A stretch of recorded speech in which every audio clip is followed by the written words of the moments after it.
Should Tee Higgins, Michael Pittman, and Josh Allen get long-term deals now that they've been tagged? We're going to break it down on a Thursday edition of the Locked On NFL podcast. Let's roll.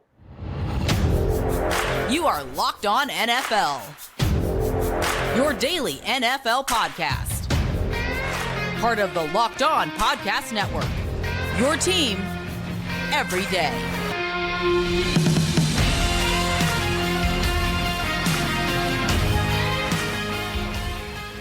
Welcome in to a Thursday edition of the Locked On NFL podcast. I'm one of your hosts, Tyler Rowland, local expert from the Locked On Titans podcast, here with my co-host, Alex Clancy, local expert for the Locked On Cardinals podcast.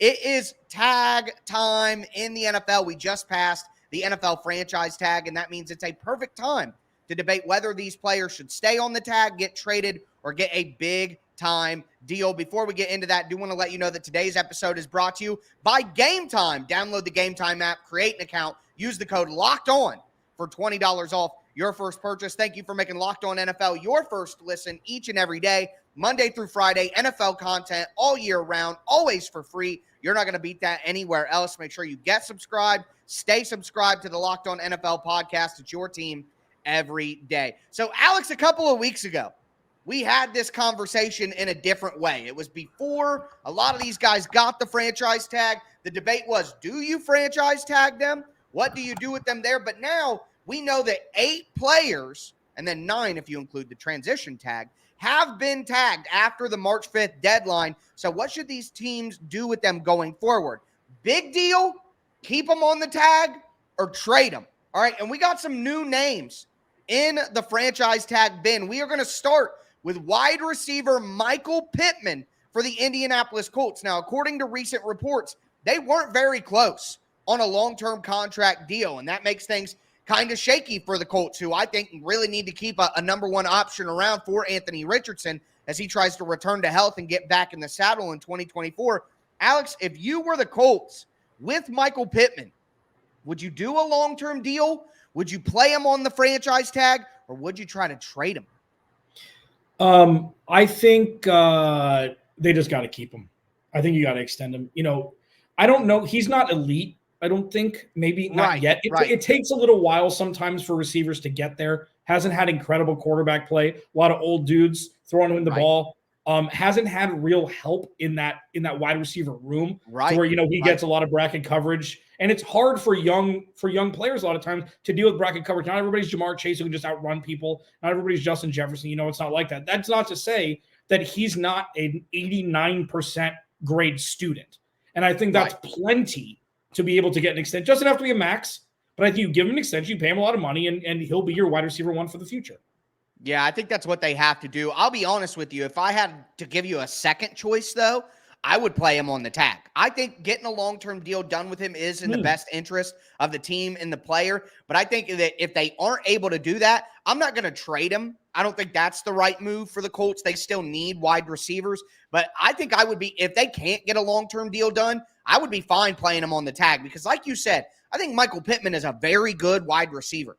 He's not a great wide receiver, though. He's not A.J. Brown, Jamar Chase, Justin Jefferson, Tyreek Hill, Stephon Diggs. He's not on that tier, and I don't think he's ever getting to that tier. So paying a price tag for a guy at that tier without him actually being there can be dangerous. So if I'm the Colts, I'd try to get a long-term extension done, but I would be okay playing him on the tag if it came to that. What I'm not doing is I'm not trading him, because then you're setting Anthony Richardson back. I think we both agree there. Moving forward, another name that just got the franchise tag, Jalen Johnson. Now, this has been expected, but the cornerback from the Chicago Bears, Alex, I'll come out of the gate here. They need to get a long-term deal done. He's still 24 years old. Cornerback is a premier position, and he proved last year that he could be one of the best of the best. So I think this one's pretty cut and dry. They need to get a long-term deal done. Yep, that's right. I mean, he was the number one guy. Even like him and Chris Jones were 1 and 1A really this offseason, non-quarterback. He's a young guy. This is the time where the Bears rewrite their history, and this is the offseason where you have to do it, and it's so much better to keep a guy like that than try to go out and sign a free agent. You got your guy in your backyard. Yeah, just lock him up. Lock him up long term. Yeah, no, I think you're 100% right. And I want to get to this one because we talked about this recently, and I think that I'm going to land in the same spot. Brian Burns, the edge rusher from the Carolina Panthers, apparently looking for $25+ million a year. He's still young. I think he's worth it. Alex, like we said a couple weeks ago, I would trade Brian Burns if I'm the Panthers. They need to recoup some of the draft picks from that trade where they went up to get Bryce Young, and I just don't think they're in a position where they need to pay high top-tier dollars for players with where they're at as a team. Yeah, I mean, it's unfortunate. It's just a prisoner of time with this kind of situation where it's just like, It's not the right time. And they should still be able to get, like, here's the thing. The salary cap just went up way more than anybody ever expected it was going to do in one offseason. I mean, going up that much is wild. So a team that needs a pass rusher, a plug-and-play guy, they've got some more juice, some more wiggle room than people thought necessarily, initially. So he'll be a trade target. I'm sure. What, you get a second rounder for him? You play him on the like. If I'm the Panthers, I'm trying to get. I mean, they turned down a deal with the Rams for 2 first-round picks. So I think maybe you don't get 2 first-round. Yeah, that was a bad move. But maybe you don't get 2 first-round picks, but they definitely need to at least get 1 late-round first pick, and then maybe a mid-tier pick thrown in. But they need to restock the cupboards there. And I don't think by the time that Brian Burns is close to the end of his contract, they may be just starting to actually be a contender. So you're right. It's just a timing thing. It doesn't line up for him. Right. Absolutely. The next player who got the tag we are going to discuss is Tee Higgins. All right. And I think we talked about this before. Alex, if you're the Bengals, now that you got Tee Higgins on the tag, trade him, extension on the tag for 1 year. What are you doing there? I don't know. This is the toughest one for me because it is tough. Are they letting Joe Mixon walk? They're going to pay Jamar Chase. They've got to keep that defense together. They've already lost Jesse Bates. This is where organizations that had their Super Bowl window close. Like, they drafted well over the last few seasons. Very well. And they didn't they didn't win in the window. You were seeing Philly do this. They both made a Super Bowl. They paid a bunch of people when Joe Burrow wasn't getting paid, when Jalen Hurts wasn't getting paid, and now everything changes. Tee Higgins, to me, is the greatest case study this offseason because I don't know what the right move is. We don't know if he's a wide receiver 1. He wants wide receiver 1 money. He looks like a wide receiver 1 when he's out there. He's not like Mike Williams, who's just a deep threat at this point, who's a great 50-50 ball guy. Tee Higgins can run inside. He's 6'3". He's an Adonis. And he catches the ball around the end zone, which you can't say for every wide receiver. So, Tyler, I don't know. I don't know what the right answer is. Listen, Alex, I didn't put I don't know as one of the options on the screen, okay? All jokes aside here. Look, I think that the Bengals will probably try to trade him, and I get it. You don't want him to walk for nothing after the season. He's got a tough agent, Dave Muglietta, who's not going to bend to the team's needs. You know what I mean? He's going to stand firm and try to protect his client. If I'm the Bengals, what I've been saying all along is you just keep him on the tag for 1 year. Because of the cap going up, like you mentioned, because the cap ballooned in a big way, I think $30 million from last year, you have enough cap space in Cincinnati this year to just let him play on the $21 million franchise tag. You can just let him do it. You got one more chance to go. Last dance. Hope Joe Burrow is healthy. You got that core together for one more run, try to make a Super Bowl run. And if he leaves, it may not be as immediate, but you're probably going to qualify for a compensatory pick after Tee Higgins gets a big deal next offseason. So I know that some people would say trade, and I know we talked about that before, but for me, I'm playing Tee Higgins on the tag, and I'm taking – you're the Cincinnati Bengals, man. Like, how often have you had a nucleus that's actually good enough to compete for a Super Bowl? You don't let that go. I don't think you let that go if you don't have to. But with that being said – oh, go ahead. Right. No, that's all. I mean, you're right. Like, this is like an Ocho Cinco, Terrell Owens kind of vibe that you want for long term. And not, I think Terrell Owens was only there for a year. Yeah. He wasn't there for that. Like, you've got the best 1-2 punch wide receivers in football if you can figure out how to make it work. I just don't know if they can beyond this year. Yeah, 100%. I'm with you there. So I get people want to trade him, but I'd play him on the tag and take your comp pick after the year. But with that being said, there are 4 other franchise tag players who we got to get into. And could we see the franchise tag be used less in the future in lieu of the transition tag? I'll explain my thoughts there, and Alex will call me a bozo more than likely. We're going to get into that. Before we do, though, do want to let you guys know that today's episode is brought to you by eBay Motors. Passion, drive, and patience What brings home the winning trophy is also what keeps your ride or die alive. eBay Motors has everything you need to maintain your vehicle and level it up to peak performance, from superchargers to roof racks, exhaust kits, LED headlights, and more. Whether you're into speed, power, or style, eBay Motors has got you covered. With over 122 million parts for your number one ride or die, you'll always find exactly what you're looking for. And with eBay Guaranteed Fit, your part is guaranteed to fit your ride every time, or your money back, because with eBay Motors, you're burning rubber, not cash. With all the parts you need at the prices you want, it's easy to turn your car into the MVP and bring home that win. Keep your ride or die alive at ebaymotors.com. Eligible items only. Exclusions apply. eBay Guaranteed Fit only available to U.S. customers. Also want to let you know that today's episode is brought to you by Game Time. Game Time is the only ticketing app that gives you complete peace of mind with your purchase. You could see your seat before you buy with their great view. You can also make sure that you're getting the best price possible with their best price guarantee. If you find a ticket in the same section and row for less, Game Time is going to credit you 110% of the difference. Plus, it's the best place to buy last-minute tickets. They have flash deals, zone deals. I recently went to a Drake concert. It was a great time. And I got a great deal on my tickets because I took advantage of the flash deals that they have on Game Time. So take the guesswork out of buying tickets with Game Time. Download the Game Time app, create an account, use the code LOCKEDON for $20 off your first purchase. Terms apply. Again, create an account, redeem code LOCKEDON, LOCKEDON, for $20 off. Download Game Time today. Last minute tickets, lowest price guaranteed.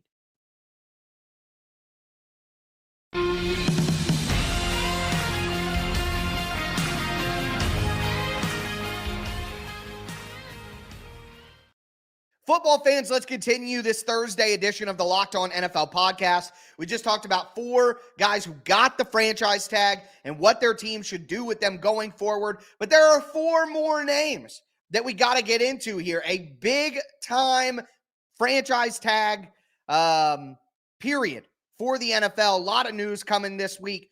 So, Alex, before we dive in, just want to thank you guys for making Locked On NFL your first listen each and every day, Monday through Friday, NFL content all year round, always for free.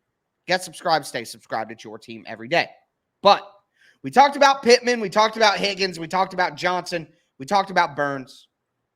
Now I got to ask you about Josh Allen from the Jacksonville Jaguars. It looks like they could be letting Calvin Ridley go. They released a couple players in the secondary as well, and Rayshon Jenkins, Rodarius Williams. They're really in trouble, in my opinion. Jacksonville is in a tough spot after being 1 year removed from that excellent comeback playoff win, and everybody saying, Trevor Lawrence is the next guy, blah, blah, blah. They fell hard in 2023, and now they're losing players. Josh Allen had 17.5 sacks last year, one of the best seasons in Jaguars history. I think he did set the record for Jacksonville single-season franchise sacks.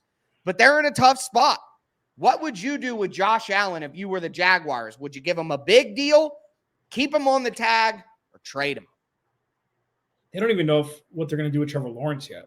I mean, they can't give him a big-time extension right now. And there are people in Jacksonville who have said that. So if you're looking behind me and seeing the Titans flag and saying, I'm not listening to what this guy said, well, listen to the people in Jacksonville. Yeah, follow Tony Williams on Twitter. He's locked on Jaguars. He's fantastic. Very honest and open about the state of that team. I think, because Tyler, the reason why I say they don't know if they're going to extend Trevor Lawrence, because say their quarterback was I don't know, whoever, Nick Foles. Say it was a guy that they, was a plug and play guy. Gardner Minshew. You trade Josh Allen for a first round pick. Right. Okay, so that'd be the easy thing. If you're going to tear it down, you move on, just like with Carolina. This is very difficult because the division is still somewhat winnable, even though Houston had a meteoric rise. Yes. Tennessee's going to get better. Colts are going to get better, with Anthony Richardson back. Maybe. And they've gotten mad. They released Darius Williams, a couple days ago, because they need to make room for Josh Allen. Is he important enough to clean a house? And that's the question. I don't know. So I think you tag him, you play him on the tag, and then figure out what this year is, and you just that's bridging the gap between is Trevor Lawrence or is Trevor Lawrence not, and then you just figure it out afterwards. No harm, no foul, especially with the ballooning in the cap this year. Now, I think they're in a really tough spot too, because same thing like Calvin Ridley. Are you going to let Calvin Ridley go? The whole thought process was you're giving up a mid-round pick for Calvin Ridley to come in and be that number one wide receiver for Trevor Lawrence. And we've seen over and over throughout the league that once these quarterbacks get a real number one wide receiver, and Ridley was good last year. He had over 1,000 yards. He was good, but is he that guy? So they're giving up a mid-round pick no matter what, a third-round pick if he leaves, a second-round pick if they keep Calvin Ridley. Right. I mean, I agree with you. I think they should just play him on the tag, because this year is like a big transition year for Jacksonville. They need to see it from Trevor Lawrence. They need to see it again from Josh Allen. They need to see it from Calvin Ridley. Like, they don't have a lot of answers, and they're expected to have answers right now. It's not their own doing. It's just the performance of the team, but it's like they didn't study for a pop quiz. Like, they need to have these answers right now, but they are not prepared to have the information to give those answers. So I'm with you. I would keep them on the tag after looking at everything that we've seen now and how things are playing out for them. I would keep them on the tag and kind of try to figure out the rest of the team this year and see whether it's worth giving him money into the future. Moving forward, we're staying on defense. Let's stay on the defensive line. Justin Madubuike from the Baltimore Ravens, defensive lineman, had 13 sacks last year. Great year. Would you give him a big extension? Would you keep him on the tag? Would you trade him? I'd extend him. I mean, I think that you've seen enough. This was a target, covering the Cardinals. This is a target that I wanted the Cardinals to go after, because he wasn't going to get the money that Chris Jones would have gotten if Chris Jones were to have hit the open market. Like, he's looking at 23, 24 mil instead of 31, 32, whatever Chris Jones was going to offer or more. This is what Baltimore does. Extend him. He'll be with you for 2 years. You have a club option after 2 years, or a player option after 2 years. The money's front loaded, and you move on from there. But I think they need as much cohesion as possible. This is where, again, you lose to the Chiefs, you lose to maybe the best quarterback we've seen, at least, since Tom Brady. Yeah. Defense has got to be right. The run game's got to be right, because those were the calling cards for this team, which allowed Lamar Jackson to flourish. Justin Madubuike is the heartbeat up front. So you got to extend him. Yeah, I do hear you on that, but I think that they should try to trade him if they can. I think we talked about this a couple of weeks ago. Yeah, Baltimore just has a way to replace these guys. They draft, they develop, they have people in the pike. I know that Madubuike had a good year, but he's basically a one-year wonder, in my opinion. So doing it in Baltimore, if he stays in Baltimore, then that's not the worry. But I would be concerned with what he would do outside of Baltimore. If I were the Ravens, I would try to trade him and see if I can get a second-round pick for him, and then look to maybe draft his successor or develop somebody else underneath with Baltimore. I'm taking a bet on Baltimore's infrastructure, although I don't think you're wrong about what you're saying about him as a player. I'm just banking that Baltimore can replace him and find good enough to not pay him $20 million a year. But I don't think you're wrong about him as a player. And if Baltimore decides to extend him, then I'll have faith that was the right decision, because Baltimore just doesn't do stuff wrong. We've talked about these guys in the past, but Antoine Winfield Jr., safety from Tampa Bay, I'm extending him to a long-term deal. Talk about the heartbeat. He's a heart, and they're bringing back Baker. They brought back Mike Evans on a good contract now that we got the real details about that. 2 years, $41 million. Not a bad deal at all for Mike Evans. If you're Tampa Bay, I just think they're in a weird space right now where they either got to tear it down or they got to go for it. And with the Mike Evans deal, it's obvious that they're going for it. So if you're going for it, I'm just doing Antoine Winfield on a long-term deal. And they're becoming like an NFL darling. It's like nobody on that team has done anything wrong. They're all guys that have, like, say what you want about Baker Mayfield. I've supplanted Taylor Heineke with Baker Mayfield at this point as a truther, because all Baker Mayfield's done is played really hard. Yeah, he was kind of a jerk when he came out as the number one pick. Nobody expected that until like 3 days before the draft, when Vegas went minus 500 that he was going to go number one. Like, all he's done is run through walls for his team and for his teammates. He never wants to not play. Like, just, it could be a lot worse than Baker. He's Andy Dalton with bravado. With moxie. With moxie. And that's... Or Riz, Alex. We got to, as the kids would say, he's got Riz. Refuse. I refuse to say that. When you have a guy like him, he can make the throws. Rachaad White has shown, even though he plays terribly at times, can get in the end zone, He has flashes. Chris Godwin's still fine. They've got 17 tight ends. They've got a pretty good defense. There's a really bad division. They can win that division.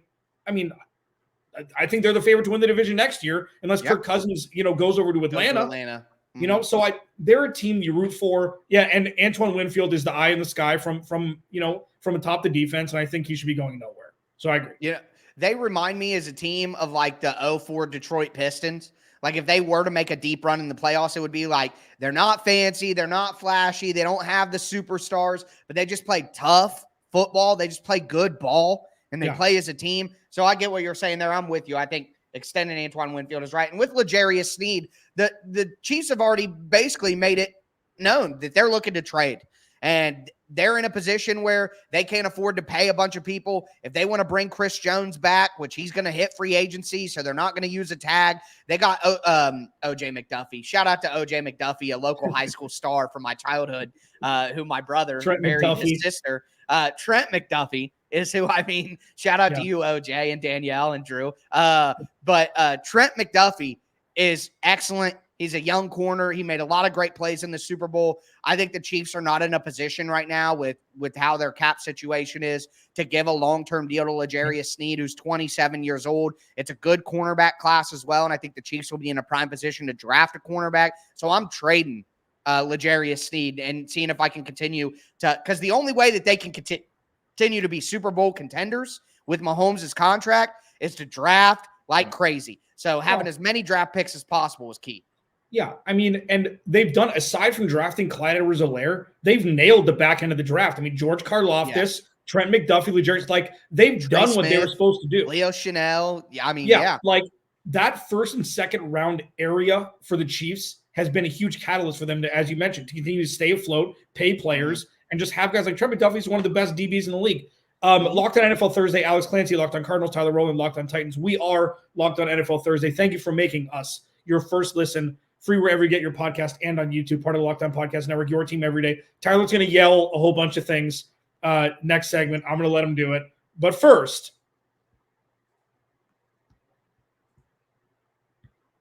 this episode of Locked On NFL Thursday is brought to you by Robinhood. Did you know that even if you have a 401k for retirement, you can still have an IRA?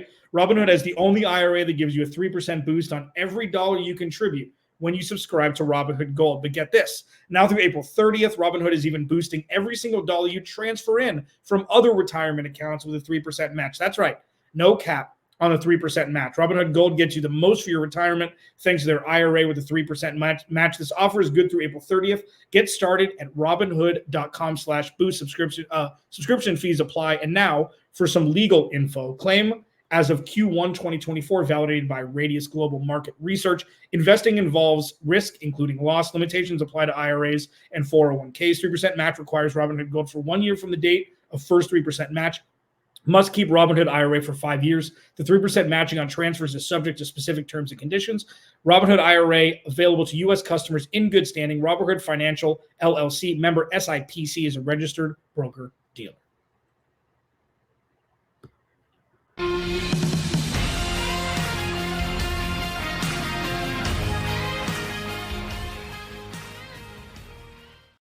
All right, Alex. Tyler what? Said, who would have thunk it? Tyler is upset about something. And we're going to let him discuss here in a minute. Alex Clancy, Tyler Rowland, Locked on NFL Thursday. Thank you for making Locked on NFL your first listen, free wherever you get your podcast and on YouTube, part of the Locked on Podcast Network, your team every day. For all your Tennessee Titan news, go to Tyler at Tic Tac Titans, at Clancy's Corner for me for all your Arizona Cardinals news. Again, free wherever you get your podcast and on YouTube. Tyler, the floor is yours. Go yell things. Okay, so I got to give a shout out to my wonderful coworker, Luke Braun from Locked on Vikings, because he said something on Twitter on Tuesday, and it just got me thinking about things. And Alex, you're really good at these broad topics of how the NFL will change philosophically and things that we're used to, and running backs and the combine and wide receiver contracts. You do a great job of thinking outside the box at the big picture. Sometimes I'm a little too entrenched in the mud, down in the battle zone to think about these big topics. And it came to me because Luke said something to the note of, will the transition tag become the new wave? So Kyle Duggar got the transition tag with the Patriots. And the transition tag for safeties, just to use an example, transition tag is $4 million less than the franchise tag.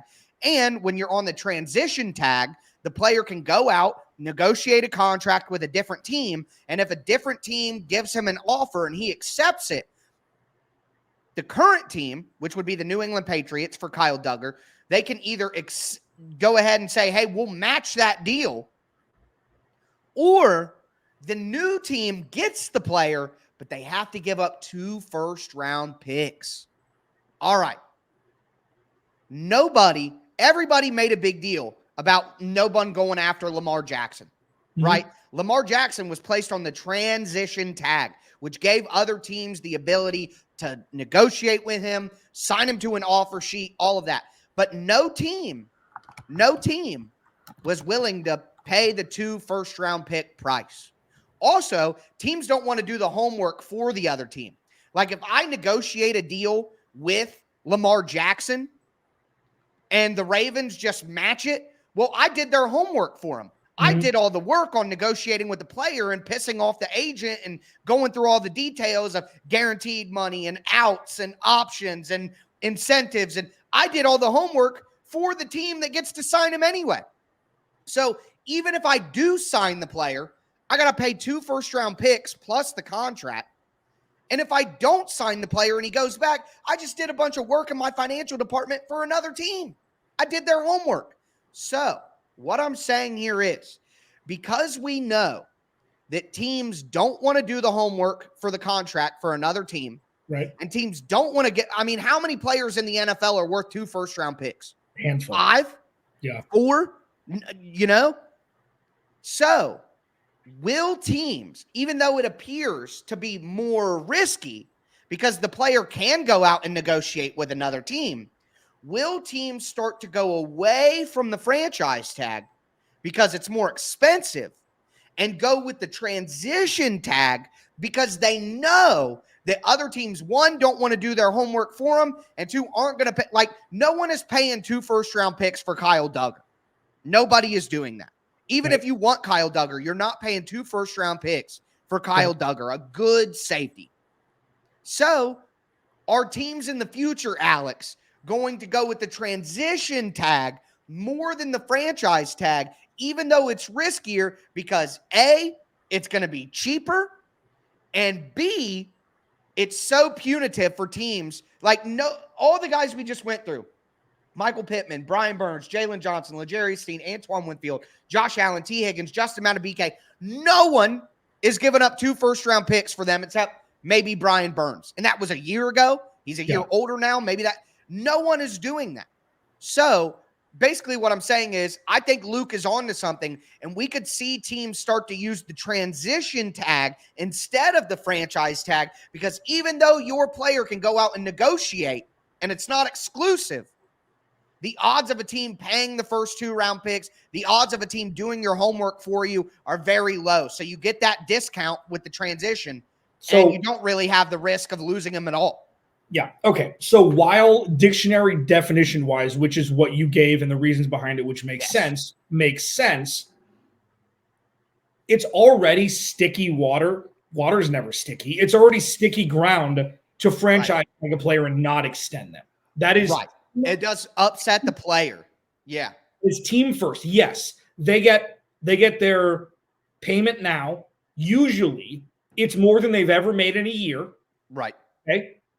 Because there's restructuring for big deals. It's just a different beast. You're not franchise tagging somebody after you give them a 4-year contract where they're making $30 million a year.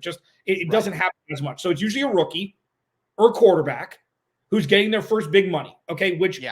Fine. So they get their $25 million. I'd much rather pay the full freight and just be like, listen, you're with us. This is a stall tactic to figure it out cap-wise so the agent can talk to the GM and the owner to get a long-term deal done. Okay. You ruin all of that if you do transition. It is very, very fragile. The transition tag for a star, first of all, it never happened. So if Luke's a very smart guy, very forward thinking, if that's the wave of the future, that shows true that player empowerment has won. That means the owner is giving up control over the entirety of that player's contract. Because listen, if somebody offers Lamar Jackson, $300 million. And the Ravens don't match it, they lose that player. But they get 2 first-round picks. They get 2 first-round picks. Here's the thing. You always, like, there's a new thing, and I'm going to say this very quickly. There are, like, rumblings that Kirk Cousins may go to Washington, and Washington will give up the second overall pick. Like, listen, right. A lot of times, you'd rather have the known entity than, especially for quarterback. So with for that, for sure, it gets very murky when you're letting your significant other go on a singles cruise is what you're doing. Right. Oh, he or she'll come back. It'll be fine. Right. Everyone on the boat's ugly. Sure. No worries. Yeah. So that's kind of, it's like, I understand the point. And yeah, maybe there's going to be structural changes, especially when this money gets even crazier than it is now regarding tags and things like that. A franchise like 10 years from now is going to be $40 million for an edge rusher. Like, it's not going to be sustainable. So, but it is an interesting point, and I'm curious to see what happens with it for sure. Yeah, well, as I'm sure everyone listening and you, Alex, know, nothing's getting cheaper. So we won't be surprised to see that in the NFL as well. But that's going to do it. Just thought that was a fun philosophical tidbit to throw out there. Good point by Luke. Wanted to expand upon it. But that's going to do it for a Thursday edition of the Locked On NFL podcast. Thank you for making Locked On NFL your first listen each and every day. I'm one of your hosts, Tyler Rowland. I'm with here. It's a struggle bus the end of the week. You know, I am out of here with my co-host, Alex Clancy. As I tell you guys every week, start your weekend early and stay safe out there.